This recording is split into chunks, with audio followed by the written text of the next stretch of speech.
వచ్చే ఎన్నికలకి మొత్తం మన్యమంతా కూటమి ప్రభుత్వం పతాకాలతో రెపరెపలాడాలి.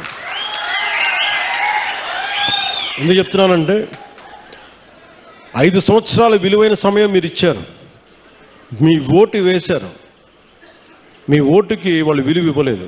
కానీ మీరు ఓటు వేయకపోయినా నేను మీ ఓటుకి విలువ ఇచ్చి ఇక్కడికి వచ్చాను. అందుకనే ఎందుకంటే నేను మీకోసం నేను పదే చెప్తున్నాను, 15 సంవత్సరాలు ఈ కూటమి ప్రభుత్వం ఉంటుంది. కేంద్రంలో ఎన్డీఏ ప్రభుత్వం, భారతీయ జనతా పార్టీ లీడింగ్ పార్టీగా నరేంద్ర మోదీ గారు ఎలాగైతే చేశారో అంత బలంగా 3 పర్యాయాలు ఉంటే తప్ప మనకి విభజన సమయం నుంచి గత పాలన వరకు ఎంత నలిగిపోయాం అది బయట పడాలి అంటే మాకు ఒక 15 సంవత్సరాల మీ ఆశీస్సులు కావాలి.